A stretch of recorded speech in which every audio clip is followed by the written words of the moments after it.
কৃষ্ণই খলাৰবৰীত বনৰীয়া হাতীয়ে ভাঙিলে তিনিটা পৰিয়ালৰ গৃহ।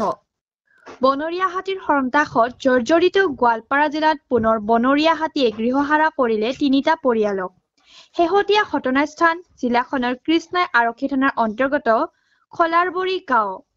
জানিব পৰা মতে ৫ আগষ্টৰ নিশা প্ৰায় ১:৩০ বজাত তিনিটা বনৰীয়া হাতীয়ে প্ৰৱেশ কৰে খলাৰবৰী গাঁৱত। গাঁওখনত প্ৰৱেশ কৰি হাতী তিনিটাই আক্ৰমণ চলায় লক্ষীকান্ত সূত্ৰধৰ আৰু দ্ৰোণাচাৰ্য সূত্ৰধৰৰ পৰিয়ালত। খাদ্যৰ সন্ধানত গাঁওখনত প্ৰৱেশ কৰা হাতী তিনিটাই লক্ষীকান্ত সূত্ৰধৰৰ দুটা আৰু দ্ৰোণাচাৰ্য সূত্ৰধৰৰ এটা গৃহ ভাঙি বিধ্বস্ত কৰে। লগতে পৰিয়ালকেইটাৰ ধান চাউল খাই তহিলং কৰাৰ লগতে গছ-গছনিও বিনষ্ট কৰে। অৱশেষত ৰাইজে চিঞৰ-বাখৰ কৰাত হাতী তিনিটা বহু পৰ পিছত শালপাৰা দিশে উভতি যায়।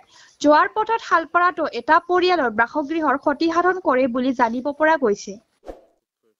ৰাতি ১:৩০-২টামান বজাত আহিলে ১:৩০মানত ঘৰ ভাঙিলে আৰু তাৰপিছত আমি খেদাৰ কাৰণে বহুত চেষ্টা কৰিছিলোঁ, নোৱাৰিলোঁ।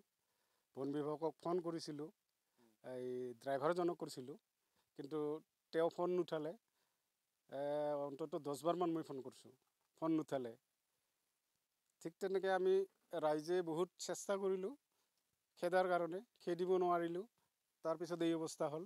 লগতে মই চৰকাৰক মোৰ ফালৰ পৰা মই অনুৰোধ জনাম যে এই বন বিভাগ বিষয়টো অতি কটকটীয়া কৰিব লাগে। কাৰণ কিয় এনেকৈ যথেষ্ট ক্ষতি হয়, যথেষ্ট ক্ষতি হৈছে আৰু হৈ আছে আৰু হ'ব। কালি 3টা ভাঙিছে, খলাৰবৰী গাঁৱত কালি 3টা ভাঙিলে ঘৰ। আৰু সিফালে দুটা আছে, সিফালে আমাৰ এটা আৰু সিফালে দুটা আছে। ধান চান খাইছে, তেনেকৈ খাই সিহঁতৰতো চাউলখিনি গোটেই শেষ। ধানখিনি খোৱা নাই যেনিবা, এনেই আৰু এইটোৱে আৰু চাউল খাইছে।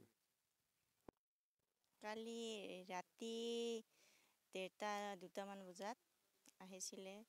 পিছত আমাৰ কিবা এই পাকঘৰটো ভাঙিছে, ভাঙিছে আৰু কঁঠাল খাই গৈছে, তামোল গছ ভাঙাইছে আৰু কলগছ খাই গৈছে। আমি শুই আছিলোঁ, পিছত ইফালে মানুহ কিবা হাল্লা কৰি তেতিয়া আমি ওলাই দৌৰিছোঁ। শালপাৰাত বুলি শুনা পাইছোঁ। শালপাৰাত ভঙাইছে আৰু ইয়াত আমাৰ মামাহঁতৰ ঘৰত ভাঙাইছে। ঘৰ বস্তু বাহিনী ভাঙিছে। পাকঘৰৰ বস্তুবিলাক।